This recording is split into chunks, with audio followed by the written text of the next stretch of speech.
Salut et bienvenue dans cette nouvelle vidéo YouTube où je vais vous raconter mes pires anecdotes de vendeuse. Stay tuned, comme disent les Américains là.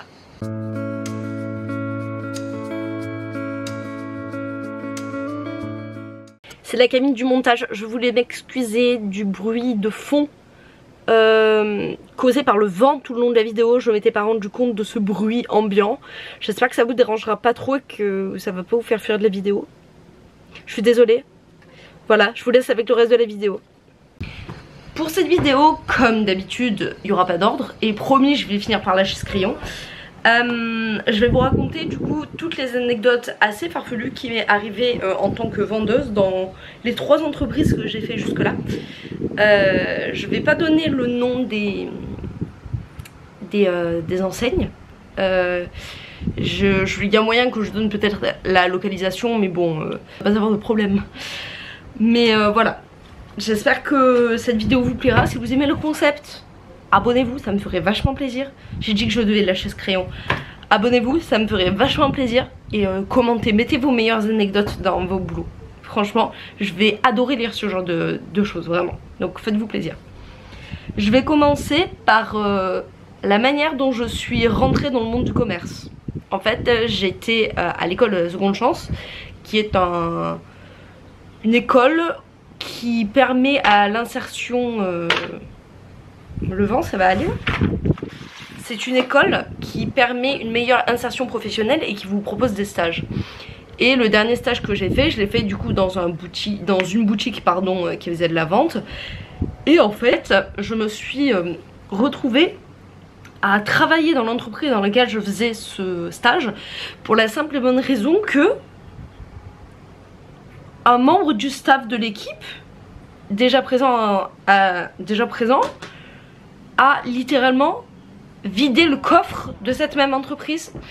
Donc il y a eu un énorme vol interne, ce qui fait qu'un jour j'arrive, en plus j'étais vraiment malade, j'arrive, j'étais pâle, j'avais de la fièvre, j'étais vraiment pas bien, j'arrive, je vois les flics, la moitié de l'équipe à l'extérieur du magasin, des flics dans le bureau, la responsable, la RH. J'arrive vraiment, je dis bonjour tout le monde me regarde comme si j'étais un alien parce que personne ne sait genre ce que je fais là, pourquoi je suis là, etc. Et en fait vraiment il y a une personne qui est rentrée, je crois qu'il y avait 3 complices en fait. Un qui avait emmêlé une guirlande, etc. Pour faire diversion. Un autre qui tenait le 2e à la caisse. Et le 3e qui du coup avait le code, qui est rentré dans le bureau, qui a ouvert le coffre, qui a vidé toute l'espèce qui était présente dans le coffre et qui s'est barré. Voilà, vraiment. Vraiment. Et moi j'arrive et je fais oh, je pense que je vais pas pouvoir rester parce que je suis malade et tout. La responsable elle était là, ouais tu me ramènes un arrêt de travail, etc. Alors que c'était quelqu'un de très gentil hein, mais elle était en panique parce que ça lui était genre jamais arrivé de sa vie. Et le lendemain elle s'était même excusée de m'avoir demandé ça et tout parce qu'elle était sous pression, qu'il y avait la RH, fallait bien faire et tout. Et au final, vu qu'ils ont viré l'entièreté de l'équipe qui était présente ce jour là, ils m'ont proposé un job parce qu'ils avaient plus personne. Du coup c'est comme ça que je suis rentrée dans la vente. Et genre c'est vraiment, je suis désolée mais dans quel monde on vit quelque chose comme ça? Franchement c'était un truc. Donc ça c'était vraiment comment je suis rentrée dans le monde du travail au niveau de la vente. Et après là tout ce que je vais vous raconter du coup c'était plus dans cette entreprise là parce que je crois que j'ai pas de bonnes anecdotes à raconter là-dedans. Dans cette entreprise là, j'ai beau réfléchir, franchement il n'y a rien qui me vient. Donc on verra si ça me vient au fur et à mesure de la vidéo, mais franchement j'ai pas de souvenir. J'ai fini, ma deuxième entreprise était une entreprise d'habillement. Enfin une entreprise d'habillement, c'est bizarre comme ça, un magasin de vêtements tout simplement. Et là par contre j'ai vraiment pas mal d'anecdotes à vous raconter. Et franchement les gens ne réalisent pas à quel point des fois ils sont idiots. Vraiment je ne sais pas comment ils font pour ne pas réaliser à quel point ils sont idiots. C'est à dire que je travaillais dans la gare de Marseille, d'accord? Je travaillais, je répète, dans un magasin d'habillement. Il n'y a rien à acheter d'urgent dans cette entreprise. C'est-à-dire qu'on ne vend pas de nourriture, on ne vend pas de carte SIM, on ne vend pas de billets de train. Donc tout le monde peut se passer de ce qu'on vend, hein, littéralement, vraiment. Mais on avait toujours des gens qui arrivait et qui une fois en caisse nous disait vite, vite, mettez-moi ça dans un sac, vite, il faut que je paye, vite, mon train va arriver, mon train est dans 3 minutes, mon train... Mais tu as besoin d'acheter un sac à main à 40 € avant de monter dans ton train alors que tu es déjà en retard pour ton train. Là je peux vous assurer que tout autant, on était 4, je peux vous assurer qu'à chaque fois qu'on avait une personne qui arrivait en caisse et qui nous sortait ce genre de blabla, on ralentissait au maximum pour prendre notre temps. Vous pouvez être sûr qu'à chaque fois la carte elle fonctionnait pas, du coup on avait des gens qui partaient en courant. Et vraiment je comprendrai jamais ces gens là. Vraiment c'est des trucs de fou. On avait aussi des gens qui pendant les périodes de solde échangeaient les étiquettes. En fait on collait à la main les étiquettes avec les nouveaux prix. Et vraiment ils changeaient le prix à la main. Et du coup quand tu passais en caisse c'était toujours là, ah non mais c'est pas le bon prix. Oui mais moi je l'ai vu à ce prix là parce que vous avez une règle dans la vente.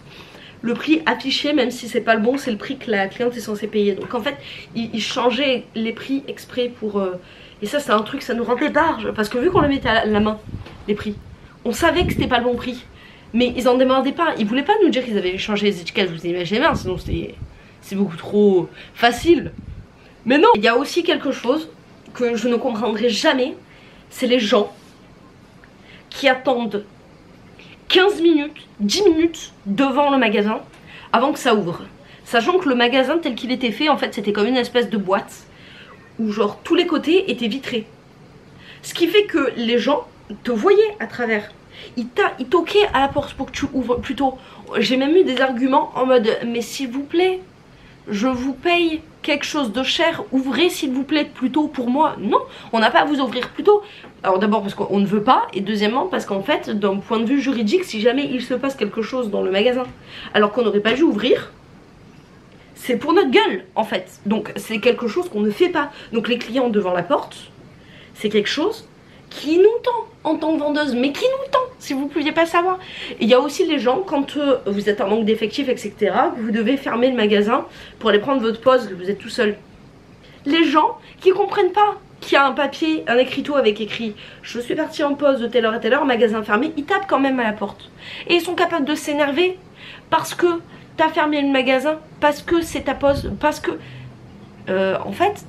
vous allez survivre vraiment si vous achetez pas le dernier sac à la mode en fait. Vraiment, vous allez vraiment survivre. Je vous jure les gars que c'est possible. Vous revenez le lendemain, vous allez même dans une boutique dans votre ville. Vraiment vous allez le trouver ce sac à main. Vraiment ça c'est quelque chose qui m'énervait. Mais qui m'énervait, mais vraiment qui me tendait au plus haut point. Alors, j'avais aussi une cliente qui ne venait que quand c'était moi. Et mon Dieu, qu'est-ce que ça m'énervait ça. Alors, elle me stressait cette cliente, vraiment elle me stressait. En fait, pour vous donner un ordre d'idée, c'était une dame qui avait de très gros problèmes psychologiques, dans le sens où elle était très toquée. Vous savez, les gens qui vérifient 15-20 fois le sac à main, 15-20 fois avant de sortir les choses, etc. C'était une personne comme ça. Et un jour elle arrive, elle a encore le bracelet de l'hôpital et elle a encore la tunique de l'hôpital. Et elle arrive, elle me dit oui s'il vous plaît vous pouvez m'aider à trouver un vêtement pour que je puisse changer, parce que ça c'est ma tenue d'hôpital, je me sens pas bien dedans et tout.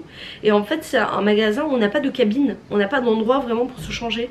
Et je me suis retrouvée à devoir faire avec un foulard noir, à tenir comme ça. Elle était derrière la caisse, elle se changeait, elle s'est mise nue dans le magasin vraiment. Elle s'est mise nue dans le magasin et moi j'étais là, comme ça, en train d'attendre qu'elle se change. Et vraiment à chaque fois qu'elle venait c'était toujours le samedi ou le dimanche. Et elle se faisait des crises de toc. Je savais qu'elle allait rentrer dans le magasin parce que elle, avant de rentrer dans le magasin, elle vérifiait 40 fois son sac. Enfin bref, et vraiment elle se changeait à chaque fois, elle se mettait nue dans le magasin. Le problème c'est que déjà le fait de la faire passer derrière la caisse, j'avais pas le droit. Et c'était où ça, où vraiment elle se mettait nue, vraiment toute nue dans le magasin en fait. Et c'était vraiment un truc que franchement ça méritait vraiment que ma responsable vraiment vérifie. Juste vraiment vérifier les caméras quoi. Elle était vraiment... Et un jour une de mes collègues l'avait rencontrée elle m'avait regardé chelou, hein. Elle me disait mais c'est pas possible, t'attires que des gens bizarres. Et genre vraiment je suis incapable de mettre des mots dessus. Mais elle était vraiment en détresse psychologique en me disant oui mais en fait mon frère il va pas bien, mais en fait je me prends la tête avec lui, mais je peux pas partir de chez lui, mais là je veux voir mon petit copain, mais il sait pas que je veux voir mon petit copain, mais mon petit copain c'est le seul qui m'aime avec mes tocs, etc. Enfin bon bref, elle me racontait sa vie pendant des heures et des heures, et en fait je pouvais pas vendre à quelqu'un d'autre si elle était dans le magasin parce qu'elle récupérait toute mon attention tout le temps. C'était vraiment usant en fait. Je la voyais, j'étais fatiguée, vraiment fatiguée après. Après on avait les gens qui revenaient sans ticket, sans étiquette sur les produits, et qui nous disaient, oui j'ai dit que j'allais lâcher ce crayon, et qui nous disaient vous pouvez le rembourser s'il vous plaît. Ça c'est pareil, peu importe le magasin dans lequel vous allez, je vous en supplie, s'il n'y a pas d'étiquette sur le produit ou que vous n'avez pas le ticket, c'est ni repris ni échangé. Je pense que c'est partout pareil. Et encore mieux, si le vêtement il sent la transpiration, il sent le parfum, ou que le sac, la bandoulière elle est mise, la bandoulière elle est même plus dans le... Les gars, on sait que vous l'avez mis, arrêtez de mytho et arrêtez de demander parce que on vous le rembourse quoi. On n'est pas idiot, on travaille dans le magasin, on sait à quoi ressemblent nos articles neufs, on sait à quoi ressemblent les articles quand vous les avez mis. Donc ça sert à rien de vouloir mytho les vendeuses les gars, vraiment ça sert à rien. Je vous jure, vraiment, ça sert à rien. Vraiment. Donc ça c'était quand je travaillais dans le monde de l'habillement. Et après du coup le troisième magasin que j'ai fait du coup c'est un supermarché bio. Alors là pareil, j'ai pas trop d'anecdotes à vous raconter, hormis le fait que à chaque fois on vendait des dates. Vous savez les dates, les fruits là, vraiment les dates. Et genre les dates, il y a toujours des gens, tous les jours il y avait quelqu'un qui prenait une date, et c'était pas un vendeur hein, c'était vraiment des clients qui prenaient les dates et qui crachaient les pépins par terre. À chaque fois qu'on faisait le ménage on retrouvait des pépins de dates par terre. C'est vraiment, les gens n'ont aucun respect. Les gens ils mangeaient des cerises, ils mangeaient des trucs, ils jetaient les pépins par terre. Déjà vous n'avez pas à manger avant de payer, et vous avez encore moins en fait à genre jeter les pépins par terre. Faites ça discrètement. J'ai vu des gens qui jetaient les pépins dans les pots des plantes devant moi.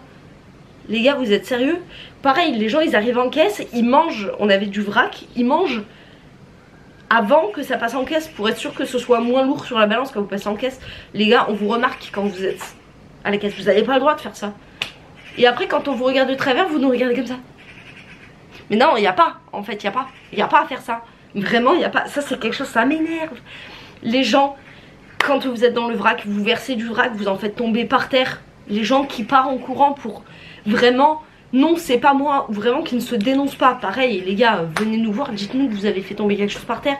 Pareil les gens qui explosent des yaourts par terre, j'ai des rayons responsables rayons frais, les gens qui explosent des yaourts par terre ils les laissent tels quels, ils partent.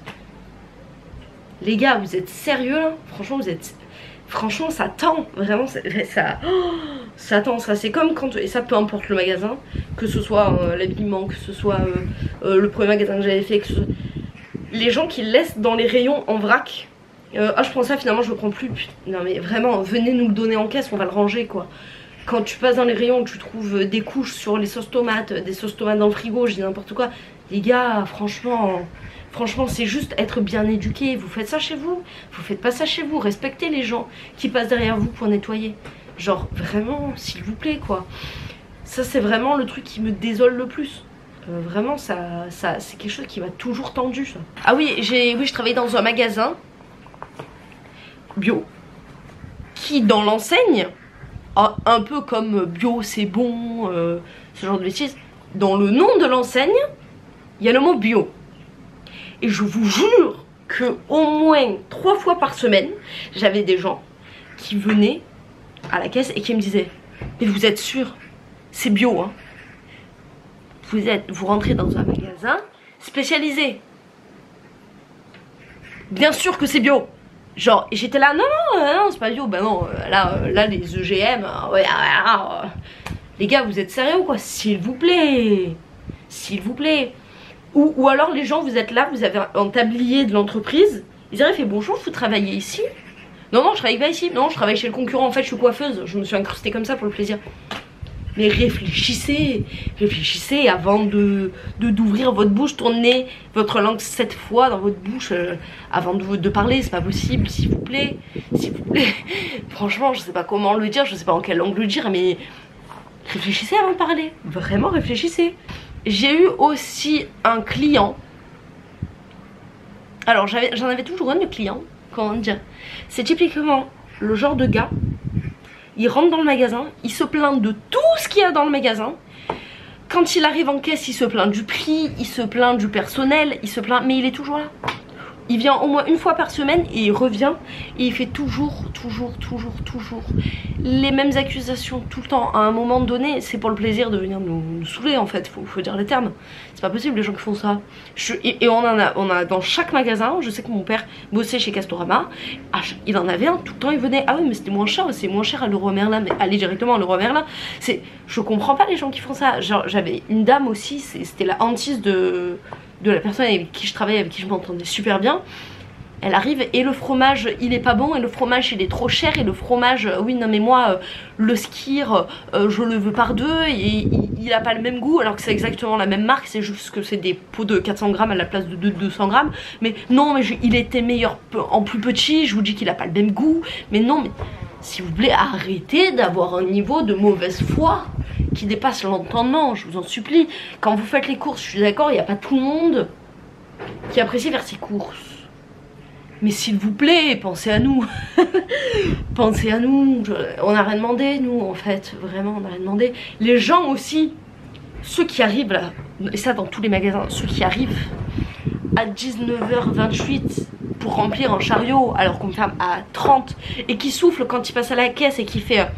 Une fois qu'ils arrivent à la caisse, ils sortent des phrases du genre ah bah ça va, je suis arrivée vraiment pile poil. Et qui mettent leur temps pour ranger les courses. Les gars, quand le magasin il ferme à 30, le magasin ferme à 30 en fait. Et il va fermer avec vous dedans, peu importe. Mais vraiment ça m'énerve, les gens qui arrivent à la fin du service et qui se permettent de faire des... Oh non vraiment ça nous met dans un très mauvais mood, ça, croyez-moi, en tant que vendeuse. Et ça je parle pour toutes les vendeuses de France, de tous les pays, vraiment. C'est insupportable, vraiment insupportable. Et je vais terminer avec une anecdote qui est drôle à l'extérieur, parce qu'il vaut mieux en rire qu'en pleurer. En fait on avait un couple de vieilles personnes qui vient au magasin, et en fait c'est un mari et sa femme. Et en fait sa femme elle est sénile, donc en fait il est toujours obligé de lui tenir la main parce que sinon elle s'en va dans le magasin, elle part en courant. Bon bref, elle est gentille cette dame, mais elle est totalement sénile. Et en fait on passe dans le magasin et je vois un étron sur le sol, et je me suis dit mais qui a amené son chien dans le magasin, parce que du coup les chiens n'étaient pas autorisés parce qu'il y a de la nourriture. Qui a amené son chien dans le magasin et qui a fait caca par terre, ou alors quel enfant s'est lâché par terre. Et en fait on a découvert après coup que c'était pas un enfant ou un chien qui s'était lâché par terre, c'était cette dame sénile qui s'est retrouvée à nettoyer l'étron en plein milieu du magasin, et ça sentait l'étron dans tout le magasin et pendant toute la matinée. Et on a passé de la javel, on a mis de l'huile essentielle, on a fait tout ce qu'on a pu, et vraiment on a gardé l'odeur pendant toute une journée. Vraiment, c'était vraiment scandaleux. Après, bon, on pouvait pas vraiment lui en vouloir, elle est sénile, elle s'est même pas rendue compte de ce qu'elle a fait, mais vraiment ça. Et j'ai eu quoi aussi? Ah oui, j'ai eu en fait une canalisation qui s'est bouchée, et j'ai eu les remontées d'égout. C'était bien sûr un mercredi, journée où je travaillais 10 heures, et bien sûr où je n'avais pas de responsable rayon, je n'avais pas de responsable du tout. Et je me suis retrouvée à avoir de l'eau, des remontées d'égout qui rentraient dans les frigos. Vraiment, l'eau qui remontait au fur et à mesure dans les frigos, surtout le frigo de la viande. Alors je vous dis pas, moi la tronche de mon poisson et tout à la fin, c'est vrai que tout était fermé, hein. Mais ça sentait la mort. J'ai pas d'autre mot, hein. Ça sentait la mort, les remontées d'égout, les gars. J'avais dû vider l'entièreté des frigos parce que du coup ça allait faire sauter tous les frigos, ça faisait un bruit de fou. Il y avait une flaque par terre qu'il fallait qu'on nettoie. Ça c'est vraiment la galère. On avait appelé le gars, il était venu fin d'après-midi, mais du coup on s'était retrouvé à avoir vidé l'entièreté du frigo. On avait tout remis en chambre froide, sauf que c'était une petite chambre froide. Du coup il n'y avait pas tout qui rentrait. Franchement les galères comme ça, plus jamais. Je sais très bien que ça va m'arriver encore une fois, mais vraiment plus jamais. Vraiment plus jamais quoi. Je crois que j'ai fait le tour de toutes mes anecdotes foireuses au boulot. J'espère que ça vous a plu, j'espère que je vous ai diverti, j'espère que je vous ai fait rire, ou j'espère que je vous ai rappelé de gros traumas, hein, et que vous vous êtes reconnus. Mettez-moi en commentaire toutes vos anecdotes, si vous en avez des plus croustillantes que les miennes, en commentaire. Et bah encore une fois, abonnez-vous si ça vous a plu, laissez un commentaire, mettez un petit j'aime, ça fait toujours plaisir. Et surtout je vous fais des bisous.